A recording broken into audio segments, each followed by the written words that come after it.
Where's My Arm? A cyberpunk story. Guy. Sunlight. Solar radiation. Ultraviolet, infrared, and visible light cast from the nuclear furnace at the center of the solar system, launched across the vacuum of space, streaking through a ravaged atmosphere, burning past clouds of tainted rain and industrial flatulence, and managing, through some miracle, to shine through the half-open shutters and strike Guy Gutterknife Lance square in the face. With a grunt, a half-twist, and a landing on his ass, he rose, slapping at the wall until shutters groaned shut. He lay back in relief, in time for the alarm across the room to light up, sending a nightmarish cacophony of bells, whistles, and discordant sounds shrieking through the room. After thrashing the clock mercilessly with a stained throw pillow, he grunted again, grinding his palm against his forehead. God damn it, his head feels like it was used to break down a door. Describing the taste in his mouth should be illegal in 6 city sectors, and even moving his eyes felt like they were being moved through a rock tumbler. He paused and tried that last bit again. Hell, there was something in there, wasn't there? With a mumbled curse, he plodded to the cyber station set in the wall. It took a few minutes to boot up, out-of-date piece of plas trash that it was, but eventually it managed to remove his right eye from the socket, along with a slurry of actual sand. Well, great, because that wasn't going to frig up any systems. Leaving the eye itself to be cleaned and polished, he lurched into the shower to rinse the socket out and, God willing, clean up some of whatever was making his skin itch. Leaning under the hot-ish spray of water, he groaned again. He had just realized in all of this his left arm wasn't responding. Useless piece of cyber trouble ever since day one. If it wasn't phantom pains or nerve misfires, it was total shutdowns and constant reboots. Fucking Hayden and her discount friends and family bullshit. He swung the other hand around to slap the shoulder, surefire reboot method, and instead got a wet thwack at an empty socket. What the? He peered down at his empty attachment. The hell is... He half fell out of the shower, catching himself on the sink, to stare at the one-eyed, one-armed, tattooed figure staring back like an out-of-time pirate. Gone. His left arm was gone. How the hell? He slid into the main room and began tearing the place apart. Maybe it just popped free. God knew the thing was barely attached on a good day, and he could count good days on one hand. Which was what he was dealing with at the moment, because my damn hand is gone. His voice raised in boiling aggravation. Not in the closet, not under the bed, not in the hidden closet for things that fell off a truck. Not in the windowsill, and gods for that. He scrambled back to the cyber station, barely able to hold still long enough for the eye to be reinstalled and updated, and then slapped his vision with errors, cannot find hardware, and contact sales rep for help warnings. He dismissed them all with a blink, growling, "Oh, I'm gonna contact the fucking sales rep, alright. And when I do, she better damn well have some answers." He snatched up the phone and awkwardly dialed with one thumb. Ringing, ringing, ringing. "You've reached Torch. If you know what to do, do it. If you don't, why are you calling me?" Beep. "Hayden, where the frig is my arm? I know you know." Click. He tossed the phone on the couch and stumbled through getting dressed, spending half the time rolling on the ground to get one pants leg up. Covered enough not to get arrested, he grabbed the phone and redialed. Same ringing, same message. "Don't you ignore me. I know you know where it is." Click. He paced, called, message, paste, message. Finally, it cracked through his panicked, hungover mind that this wasn't working. Hard enough to get her to pick up on a good day, which he could count on one missing hand. Plan B. Valentine. 2 rings. Hello. Where's my goddamn arm and where's your bloody girlfriend? Hello, Guy. My, but don't you sound chipper this morning. Guy held his tongue and took a few deep breaths, wondering in the back of his mind how the man on the other end of the phone could sound so sober and cheery after last night, or at least what he remembers of it.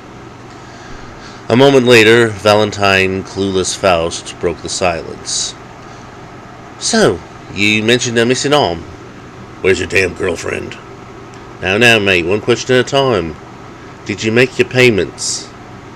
Guy's teeth grinned as he answered, Yes, I made my heckin' payments. Did you make sure all the software was updated? Yes, Guy hissed, wishing he could just reach through the phone. And you didn't get it all knockabout, right? I didn't what? Knockabout. Damaged. You didn't break the damn thing, did you? Guy forced himself not to scream. It wouldn't help. When Valentine was in the mood, you could either work with him or your brain could explode. Literally, in some cases. It's not broken, you Aussie twit. It's gone. And since you asked, no, I don't have any alerts saying it was damaged. Just a massive error of this and can't find that. Through the phone, he could actually hear Valentine scratch his jaw. That is a rock conundrum. A few moments pass. And what? And where's your... Breathe. Where is Hayden? Oh, right, mate, sorry. My girl is currently... I have no idea. Oh, come on, we were just together last night, you two. Last night? Mate, I haven't seen you in 2 days.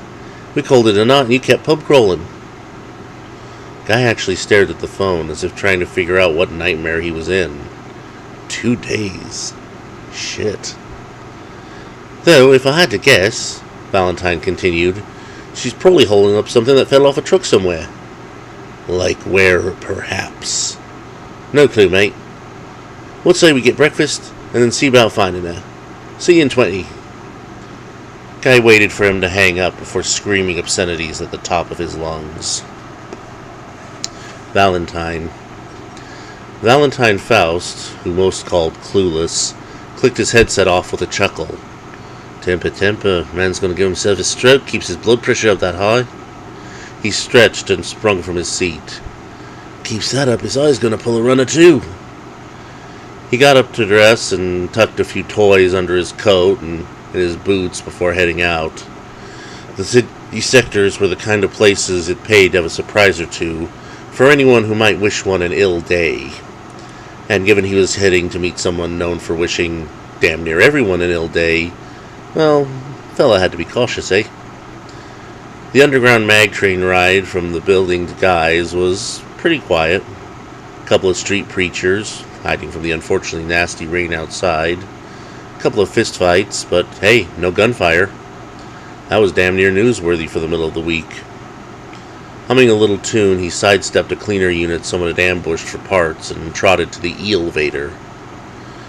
Standing in the middle of what amounted to an ascending fish tank, he marveled at the genetically and cybernetically altered eels that swam between two walls of glass.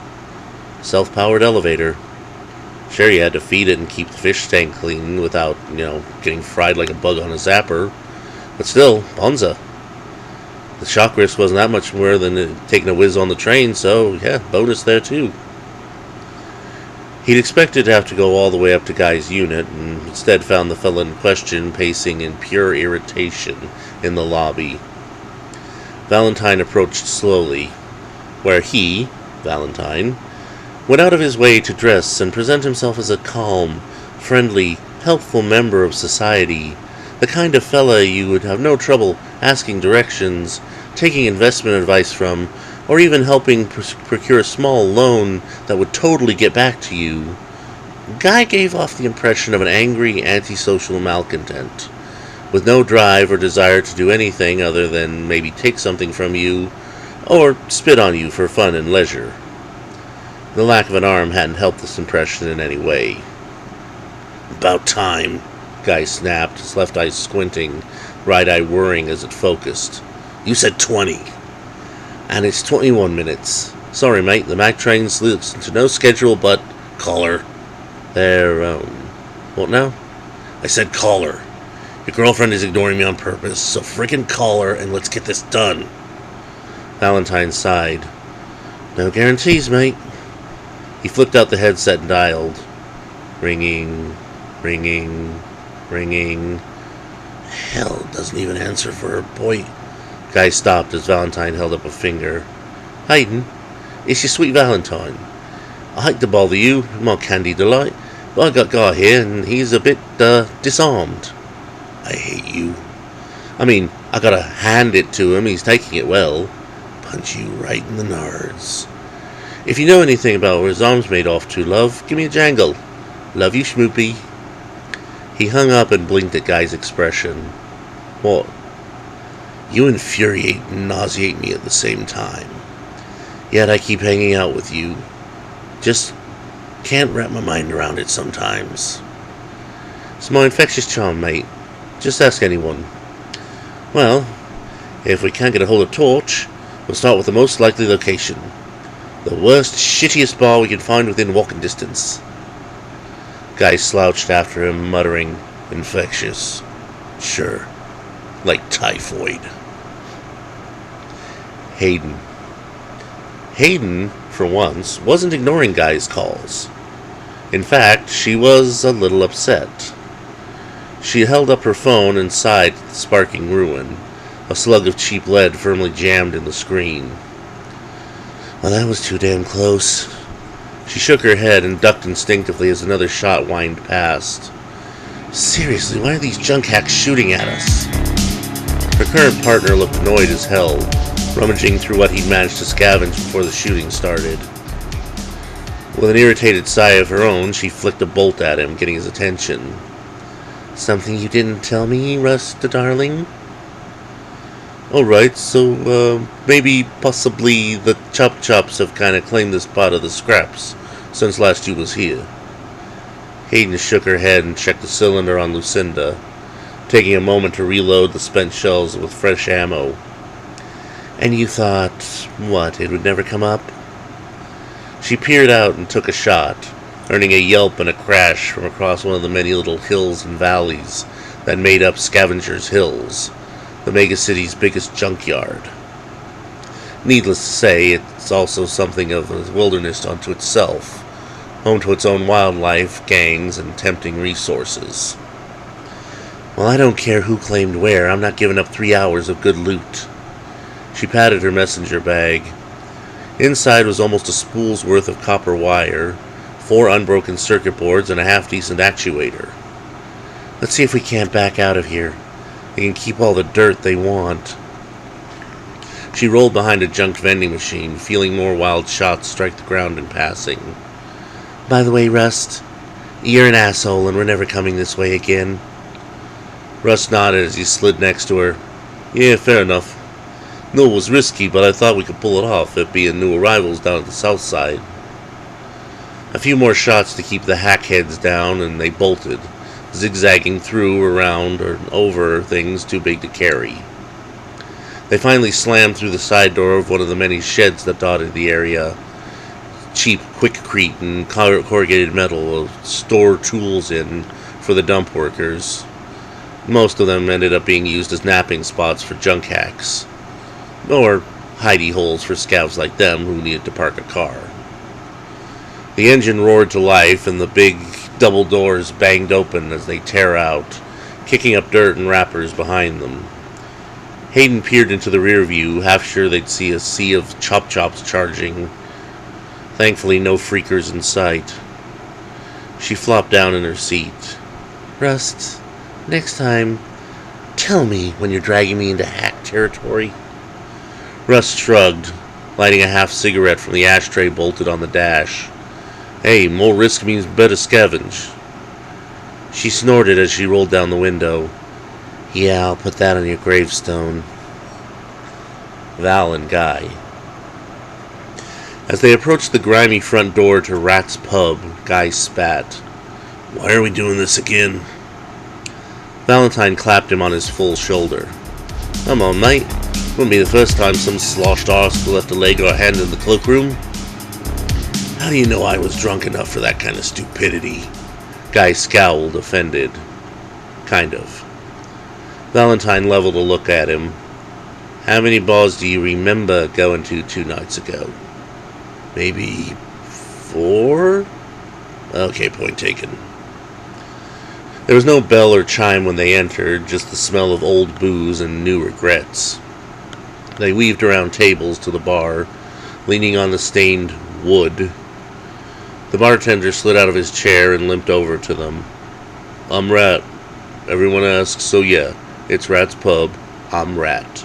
Got it? The 2 men blinked, and Valentine was the first to rally. Pleasure. I'm Val, this is Guy. The bartender squinted. Guy. Weird name. I'm getting shit from a guy named Rat now. Guy muttered, then winced as Val elbowed him. My friend here would like to know if you found a left arm in your charming establishment in the last, 2 nights? Rat scratched his neck. I don't remember anything like that. I'm pretty sober right now. He picked something off his beard and flicked it away. Lost and found's down the hall, across from the toilet. He pointed down a dingy hallway barely lit by a flickering light bar in the ceiling. When the pair reached the end of the Hall of Gloom, they found identically gross-looking doors. Guy flicked a look between them. Which one did he say? Eeny, meeny, miny. They got lucky.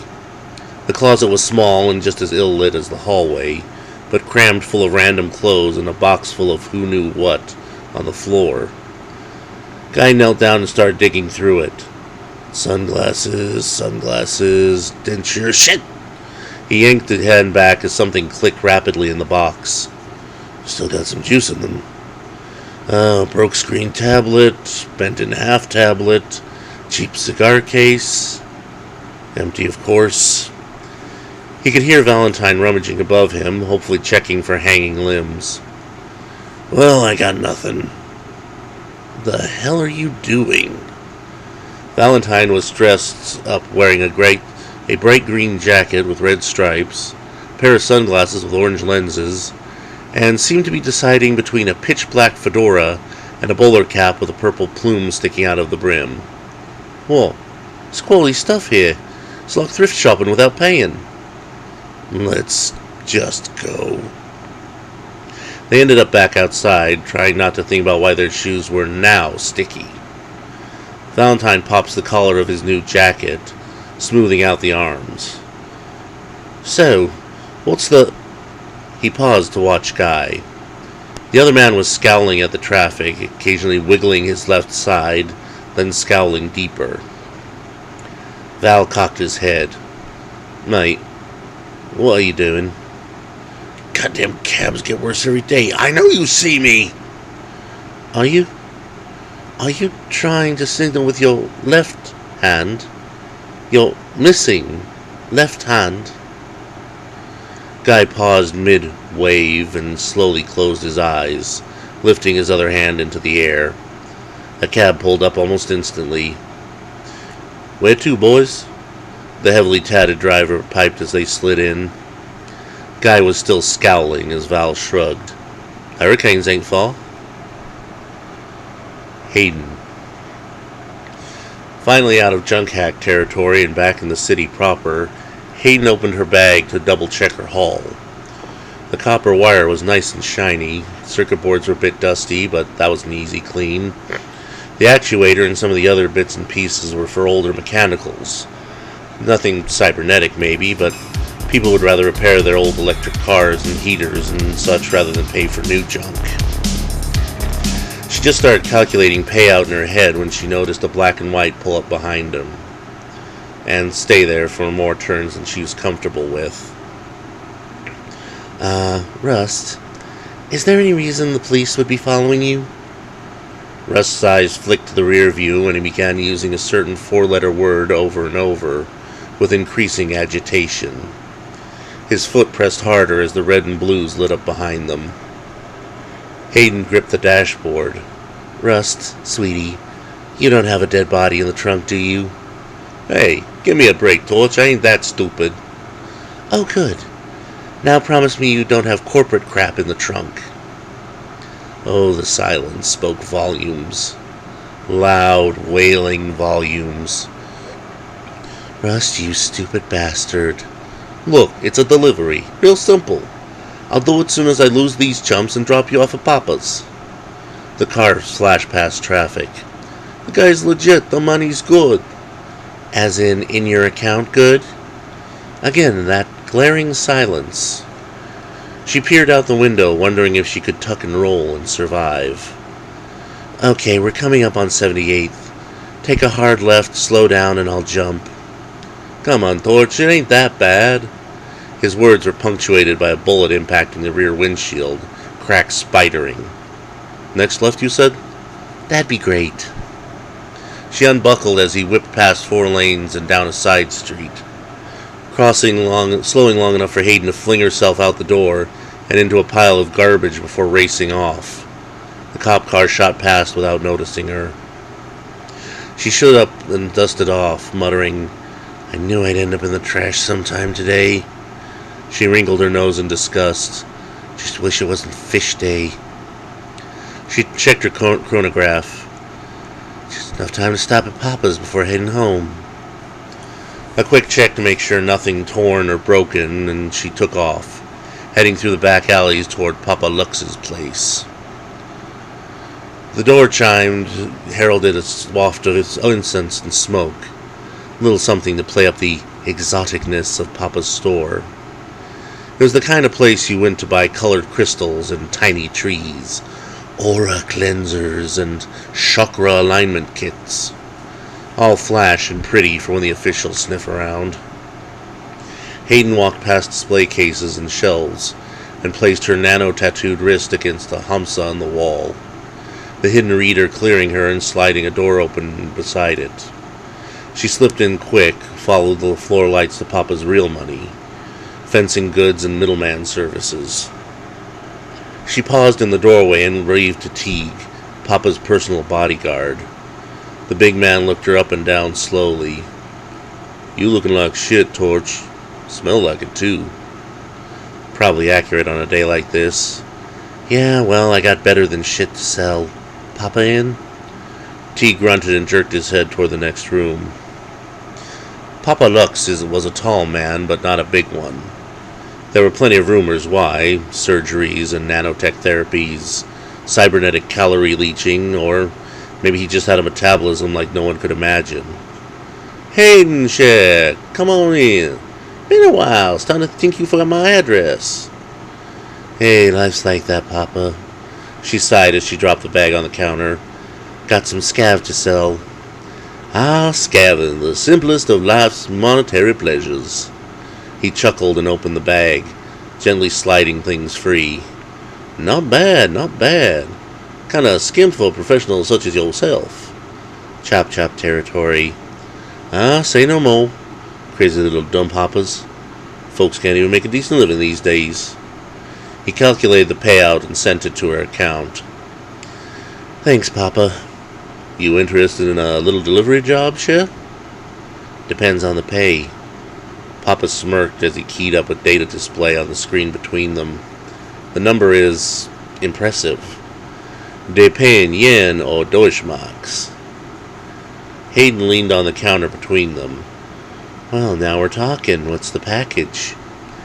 He reached under the counter and came back up with a small case, maybe the size of her old phone, rest in pieces. What, nanotech? Subdermals. She almost took a step back. Subdermal armor was common enough out there, but that didn't get clandestine delivery either, which means subdermal weapons. Illegal as hell in any jurisdiction you cared to name, deadly as anything you could dream of. What the hell, Lux? Oh, calm down.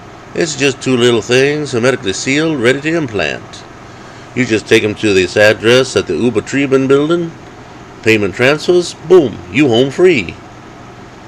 Everything about this screamed bad idea, but the kind of money attached to these kinds of things, in yen and Deutschmarks yet, was too damn good to pass up.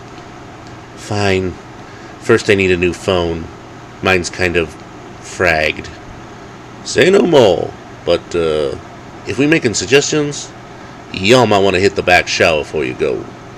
You look like a ball of mud and smell like garbage. He held up a key. Your phone be waiting in your personal locker when you're ready. She sighed and headed back to the shower room, a place Papa Lux kept for contractors who needed to freshen up between jobs, or just wash the blood off, either way. She could probably just run home and do it, but with her new cargo safe here, she could use a hot shower, and she might as well try to look halfway decent if she's going to one of the fanciest corporate structures in the city. A quick wash, a stop at her locker for the sealed package and address, and she headed out. T gave a wolf whistle as she passed. Much better. Frig off, Teague, she sighed. He laughed as she headed out the back exit, feeling pretty good about this money made and looking forward to making a good deal more. Guy and Val.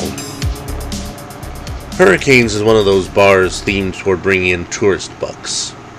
Valentine was frankly surprised they'd let someone who looked like Guy in.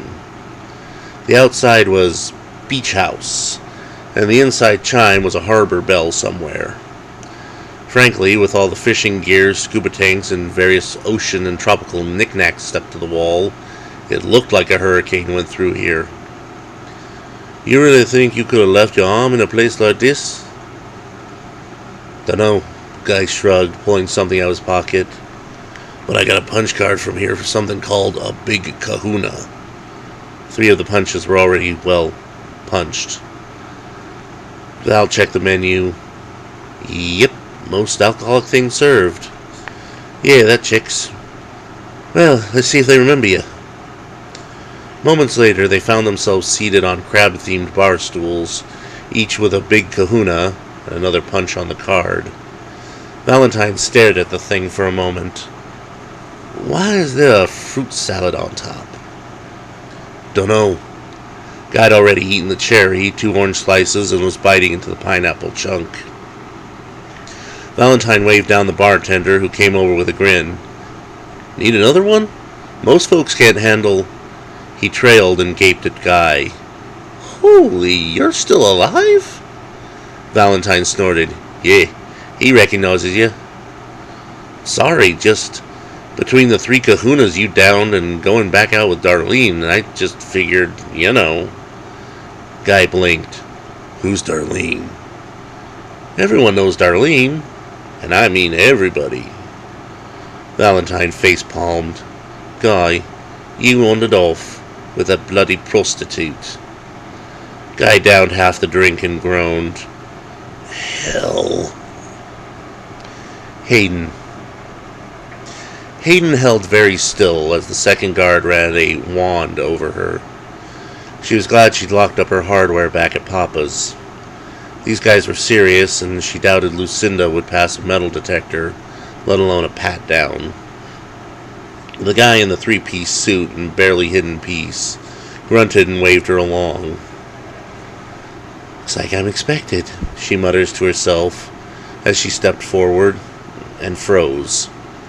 The full-body scanner loomed like a threat. Hell. She's not shy, mind you, but if the package isn't wrapped enough, the thing could spoil the contents. Or worse, activate them. The third guard stared like the trained muscle he was, waiting for her to step in or make a break for it. Hayden raised a hand to signal peace as she reached into her coat slowly, feeling the guards behind her rest their hands on their guns. Then she pulled out a scan card. Scary Guard 3 took it, ran his wrist across the shiny surface, and waved her past, handing it back to her. As she stepped onto the elevator, her heart stopped smashing her ribs. The trip up the 354 Übertrieben building was slower than she expected, but it was one of the tallest buildings in the city. As floors flashed past, she fidgeted with her collar and the hem of her shirt, doing little else so as not to catch CCTV's eyes. Gotta look your best while committing illegal arms deals in the middle of the richest frigs on the planet. She stepped off on floor 287, not quite penthouse, but up there. And of course there were bodyguards. These ones didn't bother hiding their weapons either. She held up the pass card like a holy symbol, but they didn't even bother scanning. Just returned to bored guardian position as she walked past into the end of the hall. The door looked both expensive and heavy a duty, and a security box blinked as a voice from the speaker crackled. "The card. Slide it in. Wait there." She followed suit, waiting until the sound of several heavy locks and the tone sounded. "Get in here. Now." Deep breath. She stepped inside, forcing herself not to jump when the door closed behind her. The same voice crackled from the ceiling in the emptiest room she'd ever seen. A door hissed open as a figure in full med rig and cover steps in. Impossible to tell if it's a guy or a gal. "The items." It, even the voice was covered, holds out a gloved hand. She passed the package over and the figure taps it in several spots. A drawer hissed open and it stared at whatever's inside. The tension felt like it was gripping Hayden's throat. She briefly wondered if Pop had pulled a fast one on her. Then the figure nodded and closed the box, handing her the card. "Acceptable. Payment on card. Bonus for expedited delivery. Return to Lux for collect." She'd barely gripped the card before she was being pushed out the other door and into escort hallway, suits hustling her to the elevator. The ride down was smooth, the card getting tucked away, easy as falling off a log, or a balcony. The elevator doors opened to find the 3 lobby muscle blocking the way. "They want you to head back up." "Pardon?" "You heard me." And he reached inside and hit the button to send her back, physically stopping her from escaping before the doors shut. Frig. This was bad. This was worse than bad. She sighed and rolled her neck, shaking out her arms. The heels of her boots tapped out a pattern on the elevator floor. She glared up at the camera and stuck her fingers up her nose to pull a face. "All right, mother humpers, you want to play stupid games? Let's win stupid prizes." The doors opened again, and one of the guards immediately stepped in, straight into a wall of gas released from the system, intricately built into her boots. Eyes and nose now running like faucets, the pistol came out of his hand easy, as did the one from the guy who got shot with it. She ducked behind an art piece, returning the hesitant fire coming from the rest of the hall. She was on the attack, the last thing they'd expected, but that wouldn't save her for long. She shouldered the door next to her and kicked it open as it gave a little. Throwing herself inside, she slammed it shut again. "Okay, now, all I have to do is somehow get down from 287 floors up." She whipped around as a sound behind her. A janitor with a power cleaner blinked at her from down the gun barrels. He had a blue jumpsuit, pink mohawk, and a face that rang a bell. "Hayden? That you?" "Hey, it's me, Blue Boy!" She blinked. One of Valentine's friends. He has so many, bless his stupidly sweet heart. What brings you up here?" "Trying not to die." "Cool, me too. I work here." Boy, didn't that just sum this place up. "There a back way out, service elevator, emergency tube?" Well, there's the trash transport. It's got like grav rings and stuff to catch the coffee grounds and keep them from going terminal velocities, so you'd probably survive." Oh, God. But judging by the boots in the hall, it sounded like that was her only choice. She followed him to the opening, the suction of it as he moves the door, pulling at her hair. "No probs, Haiti, hey. Hey, if I may." He proceeds to knock himself out by stepping on the running power cleaner. Yeah, looked like he'd done that more than once. That'll keep you safe. She rolled her eyes and dove through the howling chute. The pace was like going on the worst roller coaster of your life. The grav devices were not gentle in their slowing, giving her the feeling of being yo-yoed every 10 feet or so. Her landing was given extra padding by a layer of plastic bags, which made unpleasant sounds and spread hideous stink when she impacted. She scrunched her nose up again. "Twice," she whispered, crawling free of the pile. "Twice in one day." The rain had started up again, and she limped to a nearby storm drain, washing off the worst of the impact. God, I need a drink. Guy and Val. Guy sat under an awning, an ice pack pressing to the left side of his face. They'd found Darlene 2 blocks from Hurricanes, a lovely brunette with unnaturally green eyes and a gonna-be-trouble smile. Val shook his head. "That would have gone much better if you hadn't started with, 'Where's my arm, you damn thief?' That's just my opinion."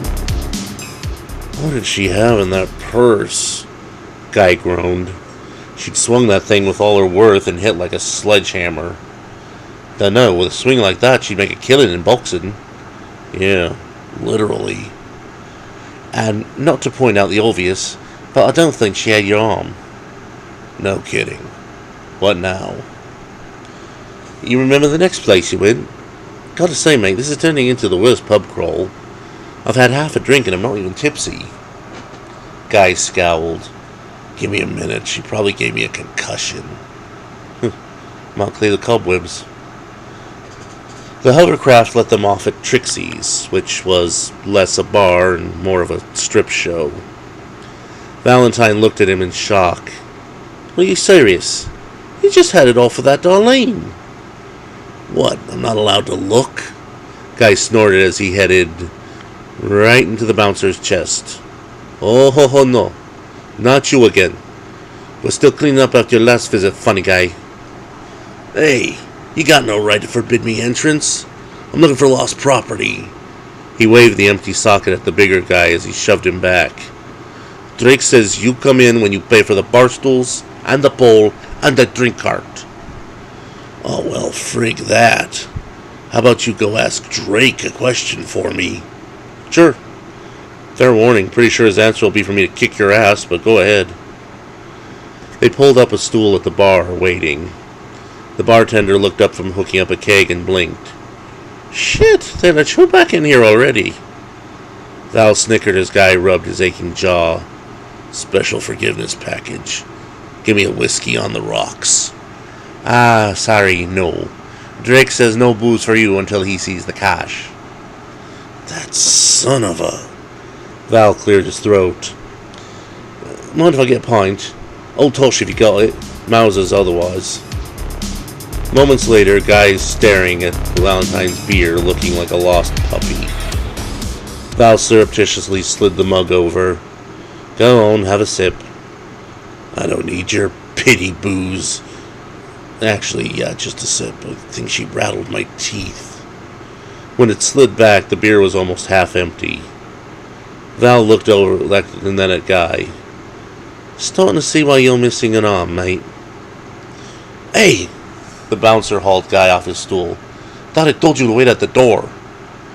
"Yeah, well, it's wet out there. What did Drake say? Where's my arm?" "He said he doesn't know nothing about it, but knowing you, head down to Squid's up the street. Kind of dive you'd probably drag yourself into after you got tossed out of your ass." "Said all that, huh? Word for word. Now frig off." "Thanks for nothing." He growled as Val drained the beer and grabbed Guy's natural arm, pulling him toward the door and back into the rain. Outside, Guy sighed. "So, where the hell is Squid's?" Valentine shrugged. Hayden. In a booth at Squid's Bar and Grill, Hayden nodded. "Fried, and 2 shots of tequila, please." The server made note and hurried to the back. Squid's wasn't the nicest place for a "my employer just tried to kill me" pick-me-up, but it was cheap, mostly clean, and far from most corporate bastards. She pulled her phone and dialed an encrypted number. Hello? Hi, Lux. Yeah. Oh, yeah. It went great. Guy and Val. The front of Squid's Bar and Grill showed an annoyingly joyful cartoon squid in a pirate hat. Valentine looked up at it, and before he could say a thing, Guy muttered, "Don't even say it. Just get inside." The door opened to a sea whistle. Good Lord. And a pair of them found themselves standing on a sunken floor full of artificial sand. "This looks like the crap I cleaned out of my eye this morning," Guy muttered. "Huh. The clues are coming thick and fast. Now all we need is a surprise guest, and... Hey, is that your girlfriend?" "What?" Val blinked. "Oh, hey, it was her." As they approached the table, they could hear her talking in a very controlled, "I am trying not to kill you" sort of voice. "No, Lux, I'm not saying it's all your fault. I am saying you didn't invest any of these guys at all before sending someone into a very dangerous situation, alone, with no real backup." "Oh, well, if that's your feeling, I'll just junk this card and start taking business for Vinny's. Might not do great for your reputation." "Yes, I went there." "Yep, a nice fat 25% extra on the next 5 jobs sounds just about right." "So glad you agree, Papa." "Uh-huh. You too. Bye-bye." Click. She looked up and blinked. "Val? What are you doing here?" "Hot on the case of a missing arm. Hired by Baron von Gutterknife, the handsome detective Faust. He's hot on the trail of some dastardly villain who..." "So Guy lost his arm after getting totally sloshed last time we saw him?" "Exactly." She motioned them to sit and looked at Guy. "I wish I could say I was surprised, but knowing you..." She trailed off as the server arrived with her order, steaming hot on a plate and nicely chilled in shot glasses. The server paused, staring at Guy. "Holy shit, you're alive?" "Oh, that familiar song." "Dude, sorry, just... Your friend here was like, 2 nights ago? I swear he drained 2 kegs and started on the vodka when he just... BAM! Fell over. We called the medics when his arm crawled away, but I really thought..." Wait. His arm what?" Hayden blinked. "Oh yeah, freakiest thing. It just unplugged itself and crawled out the door like some mech bug. Glad to see you alive, dude." He hurried off as another order called from the back. Hayden stared at Guy, who was doing his best not to look at her. Finally, he snapped, "What?" "Guy, do you know what this means?" "Means I have a hunk of junk for an arm, so what?" "No. It means you were so drunk that you stopped your heart long enough for your arm to register you as deceased." Val munched on one of their fries. "I do that. Refurbs do." Wait, you're saying my arm has a mind of its own?" "I think it has a better mind than yours. You really need to consider sobering up, my man. This is like epiphany-level stuff." She's so deadly serious, he almost considered it. "So where the hell is my arm?" Guy groaned. "Probably back wherever you bought it. If they still have it, of course." Val nods.